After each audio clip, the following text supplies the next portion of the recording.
اللہ تعالیٰ کی دین بہت بڑی ہے، لیکن ہم لینے والوں میں شامل ہیں۔ اس لیے یہ بات ذہن میں رکھنا کہ اس امت کا ہر بندہ داعی ہے، اس امت کا ہر بندہ داعی ہے، مگر یہاں ایک نقطہ سمجھنے والا ہے، دعوت منصوص ہے، نص میں ثابت ہے کہ امت کے ہر بندے کو دعوت دینی ہے، مگر اس کا طریقہ کار اللہ نے کھلا رکھا ہے۔ اس کا طریقہ کار کیا اللہ نے کھلا رکھا ہے؟ مختلف دور اور مختلف زمانوں میں دعوت دینے کے انداز مختلف رہے، چنانچہ اللہ تعالیٰ نے اس امت میں شروع میں دعوت کا کام خلافت کے ذریعے سے لیا۔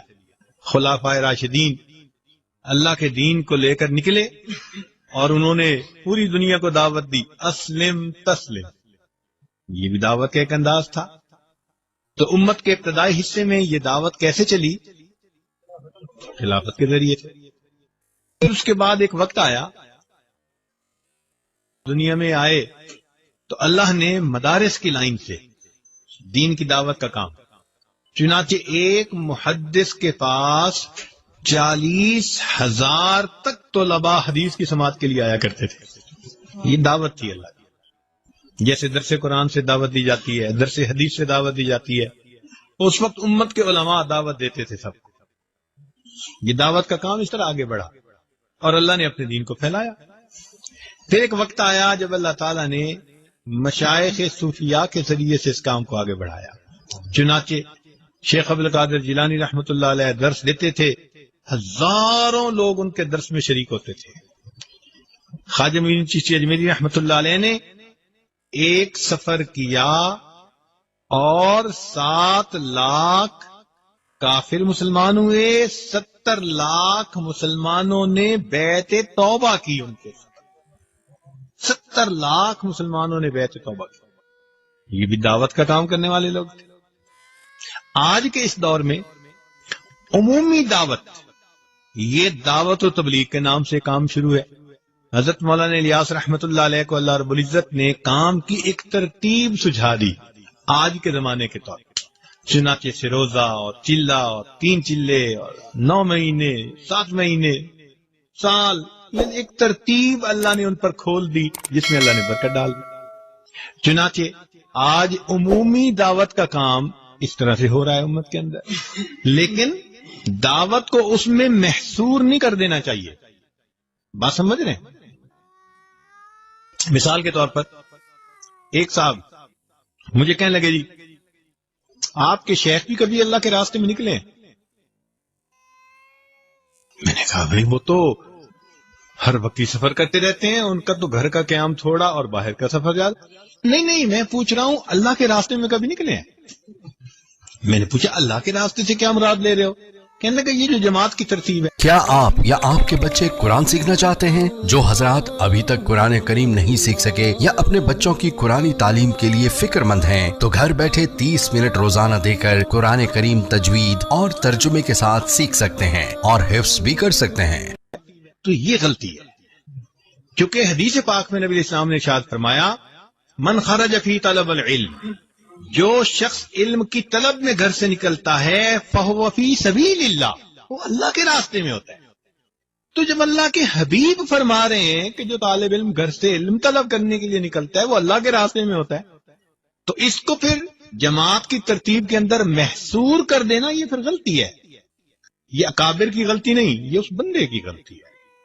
تو جو نئے ٹوٹرو ہوتے ہیں نا، رنگ روٹ، پھر اس قسم کی باتیں وہ کرتے ہیں کہ وہ سمجھتے ہیں کہ بس اس ترتیب سے کام کرو گے تو یہ اللہ کا راستہ۔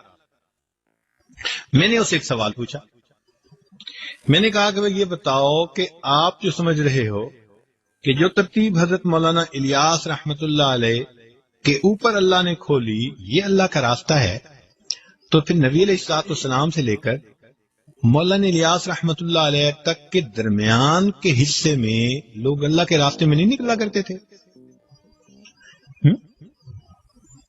بھائی نبی علیہ الصلوۃ والسلام سے لے کر حضرت مولانا الیاس رحمۃ اللہ کے کام کھلنے سے پہلے تک درمیان کی امت بھی تو دعوت کا کام کرتی رہی نا۔ تو پھر اگر اللہ کا راستہ اسی پر ہم لگا دیں گے تو پھر درمیان کے لوگ کدھر گئے؟ تو اب وہ جا کے پھر اس کو بات سمجھ میں آئی. تو پھر میں نے کہا بھائی دعوت کے انداز ہوتے ہیں. صبح کو جو عالم فجر میں مسجد میں بیٹھ کے درس قرآن دیتا ہے وہ بھی دعوت کا کام ہے. جو شام کو درس حدیث دیتا ہے وہ بھی دعوت کا کام ہے.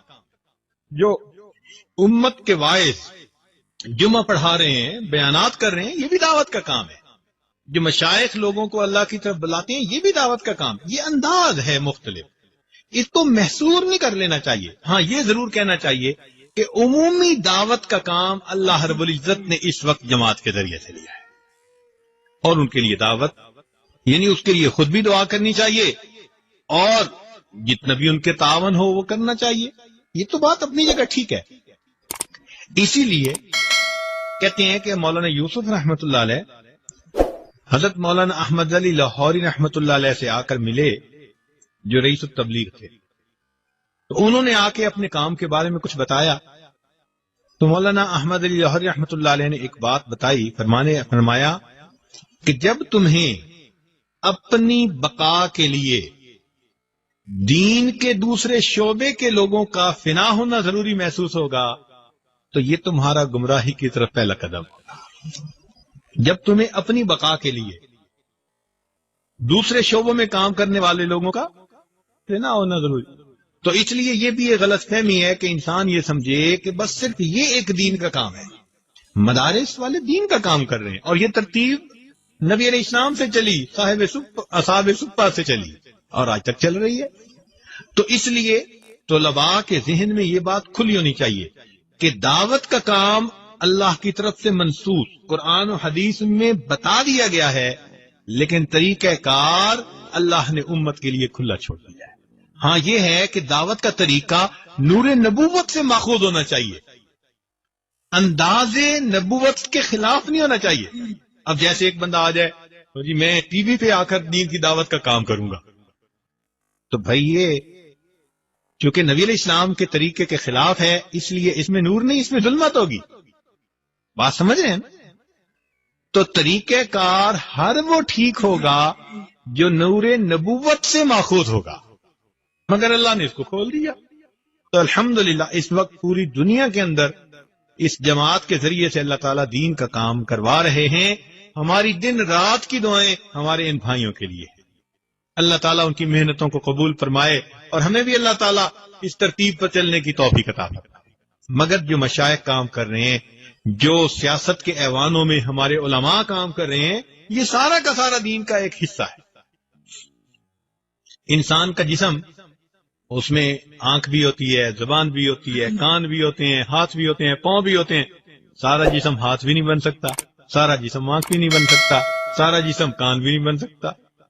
اسی طرح دین بہت وسعت رکھتا ہے اپنے اندر، اس کی اللہ نے مختلف انداز بنا دیے.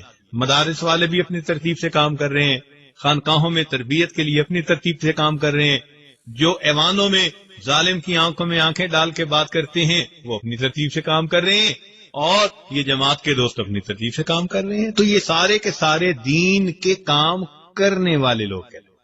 اسی لیے دائی کے اندر یہ ایک صفت ہونی چاہیے کہ وہ دین کا کام کرے اور بقیہ شعبوں میں کام کرنے والوں کا احسان مند ہو کر کام کرے.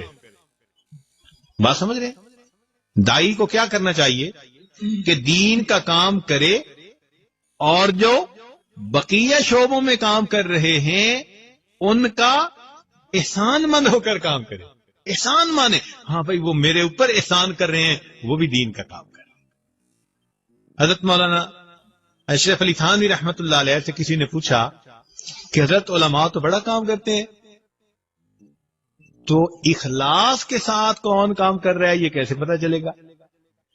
تو حضرت نے فرمایا کہ بھائی جب کوئی دین کا کام کر رہا ہو اور وہ دیکھے کہ کوئی اور بھی دین کا کام کر رہا ہے تو وہ اپنے دل میں یہ سوچے کہ اس بھائی نے اس کام میں حصہ لے کر میرا بوجھ اس نے جو ہے وہ ہلکا کر دیا. چنانچہ ہوا کیا، جامعہ اشرفیہ بنایا حضرت مفتی محمد حسن رحمت اللہ علیہ نے. یہ حضرت تھانوی رحمت اللہ علیہ کے اجل خلیفہ تھے. چنانچہ حضرت تھانوی رحمت اللہ کی وفات پر جو حضرت مشہوب رحمت اللہ نے لکھا نا، اب تو اے حسن تو ہی آگے بڑھ، تو حسن سے مراد یہ مفتی حسن رحمت اللہ علیہ نے. یہ حضرت تھانوی رحمت اللہ کے بہت نمایاں خلفاء میں سے. خیر، اب کیا ہوا کہ جب جامعہ اشرفیہ نیلا گنبد میں بنا تو اس میں کام کرنے والے کچھ اساتذہ اور بھی تھے، اور ان کا مزاج ذرا حضرت مدنی رحمت اللہ علیہ کی ترتیب والا تھا، ان کا مزاج خانقاہی حضرت تھانوی رحمت اللہ والا تھا. تو ایک سال کے بعد انہوں نے محسوس کیا کہ بھئی یہاں تو میرا معاملہ ذرا مشکل ہے، لہذا بہتر ہے کہ میں اپنا کام کروں. چنانچہ انہوں نے جامعہ مدنیہ کے نام پہ کام شروع کر دیا، اور کام بھی کہاں، اسی محلے میں مکان کرائے پہ لے کر اب ادھر جامعہ اشرفیہ اور اسی گلی میں دوسری طرف جامعہ مدنیہ شروع ہو گیا کام. تو حضرت مولانا فضل الرحیم دامت برکاتہم جو جامعہ کے ماشاءاللہ نائب محتمم کے درجے کے لوگ ہیں، انہوں نے یہ واقعہ خود سنایا. کہنے لگے کہ ہم اس وقت بچے تھے جب ہمیں پتہ چلا نا کہ ہمارے مدرسے کے استاد اور نیا مدرسہ اور مدرسہ بھی اسی گلی میں، تو کہنے لگے بڑا غصہ آیا.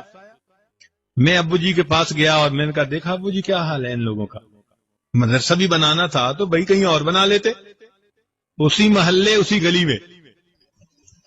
تو ابا جی نے پوچھا کہ بیٹے کہاں جا رہے ہو؟ میں نے کہا کہ ابو جی اماں نے یہ کام ذمہ لگایا ہے، کام کرنے جا رہا ہوں. فرمایا بیٹے کام کر کے آؤ تو پھر میں تمہیں اخلاص کا درس دوں گا. کہنے لگے میں کام کر کے واپس آیا. میں نے کہا کہ ابا جی آپ بتائیں. کہنے لگے ابا جی نے مجھے بٹھا لیا. فرمان لگے بیٹے یہ بتاؤ، اگر تمہارے سر پہ بوجھ ہو اور اتنا بھاری ہو کہ تمہاری گردن ٹوٹی جا رہی ہو، اٹھایا نہ جا رہا ہو، تمہیں ہر لمحے ڈر ہو کہ گر جاؤ گے، دب جاؤ گے بوجھ کے نیچے،